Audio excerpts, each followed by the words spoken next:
Hello friends, very good evening. How are you all? Hope you all are doing great. So last 2 दिन से हमने कोई video नहीं डाली क्योंकि थोड़ा सा मेरा हेक्टिक शेड्यूल चल रहा है, हम बोल सकते हैं। लेकिन होता क्या है ना, जब मैं भी छोड़ देती हूँ तो मेरे को भी मन नहीं लगता है कि हाँ कुछ तो है जो मिसिंग है। एक हैबिट सा हो गया ये चीज़ मेरा, है ना। मेरे को भी अच्छा नहीं लगता है, तो ये भी मतलब कि एक मेरे डेली लाइफ का एक पार्ट बन गया है। तो मैं सोचूंगी आज चलो रिकॉर्ड करते हैं। एनी हाँ, मैं ट्राई तो करती हूँ, लेकिन किसी किसी दिन मिस हो जाता है, क्योंकि जिस दिन थोड़ा घर का भी काम ज़्यादा हो जाता है तो उस दिन नहीं हो पाते। अदरवाइज़ मैं अपना कोशिश पूरा करती हूँ। तो आज मेरा कोई अकबर बिरबल का स्टोरी नहीं है, आज एक मोरल स्टोरी है। ठीक है, ये बहुत इंटरेस्टिंग स्टोरी है। चूँकि अगर अकबर बिरबल का स्टोरी पढ़ पढ़ के बोर हो गए हैं तो थोड़ा सा चेंज कर रहे हैं, मतलब फिर पढ़ेंगे। अभी तो उसमें बहुत स्टोरी बचा हुआ है, तो बीच बीच में चेंज करते रहेंगे। ठीक है, तो एक ये मोरल स्टोरी है, बहुत अच्छा मैसेज देने वाला है। ठीक है, तो बहुत थोड़ा सा वर्ड्स है, पहले हम वर्ड देख लेते हैं, उसके बाद डायरेक्ट स्टोरी पे आएंगे।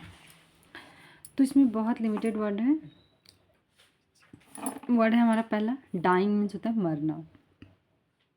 ठीक है, डाइंग मीन्स क्या होता है, मरना। डोलफुली यानी दुख से। एग्रीजियस मीन्स होता है भयंकर। डिजीज़ यानी बीमारी। और एक लेजेंडरी मीन्स होता है प्रसिद्ध, जाने माने, ऐसे बोल सकते हैं। अब देखो, चूँकि वर्ड बहुत ज़्यादा नहीं था, अगर कोई लगेगा तो हम यही बताएंगे। ठीक है, देखो, always be thankful to the god. To god मतलब क्या बोल रही है ये लाइन, ऑलवेज हमेशा, बी थैंकफुल यानी हमेशा शुक्रगुजार बनो। टू किसका, भगवान का। कहने का मतलब है कि हम लोगों के पास हमेशा कंप्लेन होता है, कभी मतलब कि कभी थैंकफुलनेस नहीं बोलते हैं, है ना। छोटी छोटी कमियों में हम, छोटी छोटी प्रॉब्लम में बड़ी बड़ी कमियां निकाल लेते हैं और उसी को लेकर परेशान रहते हैं। कभी मतलब कि जो चीज़ नहीं है ना उस पर ज़्यादा फोकस जाता है, कहने का मतलब है। जो चीज़ है उस पर बिल्कुल भी फोकस नहीं जाता है। तो देखिए, स्टोरी पहले देखते हैं, उसके बाद में बताती हूँ क्या बता रहा है। आर्थर आसे, ये एक नाम है। The legendary Wimbledon player. Legendary यानी जाने माने प्रसिद्ध। विमल्डन प्लेयर, विमल्डन प्लेयर नाम है ना। विमल्डन प्लेयर थे वो, है ना, बहुत प्रसिद्ध प्लेयर थे। Was dying of AIDS. लो, वो किस चीज़ से मर रहे हैं, मर रहे थे। डाइंग मतलब मरने का मतलब क्या है, बहुत ज़्यादा ग्रसित हो जाना एड्स की बीमारी से। फ्रॉम द वर्ल्ड, पूरी दुनिया में, है ना, फ्रॉम द वर्ल्ड ओवर, पूरी दुनिया से। He received letters from his fans. बहुत ज़्यादा ठंड बढ़ गया हम लोग के शहर में, तो ठंड का असर है थोड़ा सा। ही रिसीव्ड उन्होंने प्राप्त किया, उन्हें मिला। लेटर्स होता है क्या, पत्र। फ्रॉम हिज फैंस होता है ना कि जो प्रसिद्ध व्यक्ति होते हैं, चाहे प्लेयर है, क्रिकेटर है, फिर एक्टर है, जो भी हैं, तो उनके बहुत ज़्यादा फ़ैन फॉलोअर्स हो जाते हैं। तो वही उनको बहुत ज़्यादा लेटर मिला और उनके फ़ैन के द्वारा। वन ऑफ देम मतलब उन सारे लेटरों में से एक। डोलफुली, अभी वर्ड पढ़े थे, दुख से। आस्ट यानी डोलफुली यानी दुख से पूछा। Why does God have chosen you for such a dire of egregious disease. डक्स प्लीज शांत बैठो ना। कि क्या बोल रहा है, why does God have chosen, कि भगवान ने तुम्हें क्यों चुना। Why does God have you chosen, कि भगवान ने क्यों चुना। यू यानी तुम्हें, कि भगवान ने तुम्हें क्यों चुना। फॉर सच अ डायर मतलब इतनी खतरनाक, इतनी भयानक बीमारी के लिए भगवान ने तुम्हें क्यों चुना, है ना। कि तुम तो बहुत लेजेंडरी, जाने माने प्रसिद्ध प्लेयर हो, तो भगवान ने तुम्हें ही क्यों, और किसी और को ले चुन लिए रहते, किसी और को ही बीमारी दे दिए रहते, है ना। वो एक इनका फैन का लिखना कहना था। ठीक है, अब देखिए आगे क्या रिप्लाई देते हैं। टू दिस आर्थर आसे रिप्लाइड, इस पर जो थे वो प्लेयर ने रिप्लाई दिया, क्या जवाब दिया। The world over 5 crore children start playing tennis, कि पूरी दुनिया में 5 करोड़ बच्चे शुरू कर दिए हैं टेनिस खेलना। ठीक है ना, 5 करोड़ बच्चे टेनिस। 50 लाख लर्न, जिसमें से 50 लाख सीख चुके हैं या सीखते हैं टू प्ले द टेनिस, ठीक है, सीखते हैं टेनिस को खेलना। 5 लाख लर्न प्रोफेशनल टेनिस, जिसमें 5 लाख क्या सीखते हैं, professional tennis. 50 come to the circuit, और 50,000 मतलब 50 बोल देना, 50,000 सर्किट मतलब खेल के मैदान में सर्किट में आते हैं।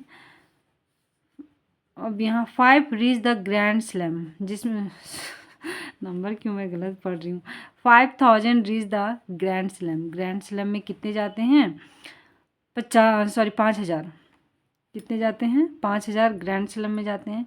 50 रीच विमिल्डन, और विमिल्डन में कितने जाते हैं, 50। 4 टू सेमीफाइनल, जब सेमीफाइनल होता है तो वहाँ कितने प्लेयर जाते हैं, 4। सोचो शुरू कहाँ से हुआ है, 5 लाख से, और जहाँ कितना रहा है, 4 टू सेमीफाइनल, 2 टू फाइनल। अब जब फाइनल होता है, सेमीफाइनल के बाद भी फाइनल होता है, उसमें 2, ठीक है, फाइनल के बीच में 2 लोगों की फाइट होती है तो 2। When I was holding a cup, I never asked God why me। देखो कितना बड़ा लाइन बोला है, यही लाइन में मैसेज है पूरी स्टोरी का। When I was holding, जब मैं पकड़ा हुआ था या पकड़ रहा था, a cup, कप होता है ना जो ट्रॉफी मिलते हैं, उसी को बोला गया है। I never asked God, तब तो मैंने भगवान से कभी नहीं पूछा why me, मैं ही क्यों, जो मेरा काउंटर पार्टनर था वो भी तो जीत सकता था ना, कि मुझे भगवान ने क्यों सेलेक्ट किया इस फाइनल को जीतने के लिए, है ना। एंड टुडे इन पेन, और आज मैं जब दर्द में हूँ, पेन में हूँ, दुख में, I should not be asking God, तो मुझे भगवान से नहीं पूछना चाहिए वाई मी, मैं ही क्यों। कहने का मतलब है ये तो हमारी लाइफ है, हम हमेशा इस चीज़ को उम्मीद लगा के क्यों बैठते कि हमेशा मेरे साथ अच्छा ही हो, नहीं ना। ज़िंदगी अप डाउन होते रहता है, जब अच्छा होता है तब तो कोई सवाल नहीं करते, इवन हम याद भी नहीं करते भगवान को, यही इंसान का स्वभाव हो गया आज के टाइम में। लेकिन जब हमें थोड़ी सी परेशानी होती है, थोड़ी सी दुख होती है, बस मानो कि इतना कोसना, याद करना, रोना धोना सब लगा रहता है। तो वही बोल रहा है कि जब हमने फाइनल जीता तब तो भगवान को नहीं बोला कि मैं ही क्यों, और जब मुझे बीमारी हो गई, मुझे परेशान, तो मैं भगवान को इसके लिए क्यों दोष दूँ, है ना। इसके लिए मैं भगवान को क्यों दोष दूँ कि मैं ही क्यों। ये तो भगवान की मर्जी है ना कि वो किसको क्या देना चाहते हैं। लो बेटी उठ गई। तो ये रही moral, be thankful to God for 98% of good things in life. हमारे पास 98% चीज़ें हैं जिसका हमें थैंकफुल होना चाहिए। मान के चलो आप कोई बोलेंगे कि हमारे पास कुछ नहीं, चलो ठीक है आपके पास कुछ नहीं, लेकिन आपके पास स्वस्थ शरीर तो है, आप उसके लिए थैंकफुल बनिए। क्योंकि दुनिया में बहुत से ऐसे लोग हैं जिनके पास हाथ नहीं है, पैर नहीं है, आँख नहीं है, और फिर भी वो जीवित है। तो ज़रा सा उससे कंपेयर करके देख लीजिए। मान लीजिए कि आपके पास धन नहीं है, सोना चांदी नहीं है, वो सब तो अलग चीज़, लेकिन सबसे बड़ी दौलत है जो आपकी स्वस्थ, आपकी शरीर, वो तो सही है ना। तो अगर हम छोटी छोटी चीज़ों को भगवान को थैंक यू कहना सीख जाएंगे ना, तो हमें परेशानियाँ यूँ निकल जाती है लाइफ से। तो ये स्टोरी मेरे को बहुत प्यारी लगी, जब मैं पढ़ रही थी तो अचानक इस पर नज़र गया, तो हमको लगा नहीं इसको शेयर करना चाहिए। और ठीक है, स्टोरी कैसी लगी आप बताइएगा, और हम अकबर बीरबल की भी स्टोरी बनाएंगे, बीच बीच में इसको भी डालेंगे, ठीक है। Thank you.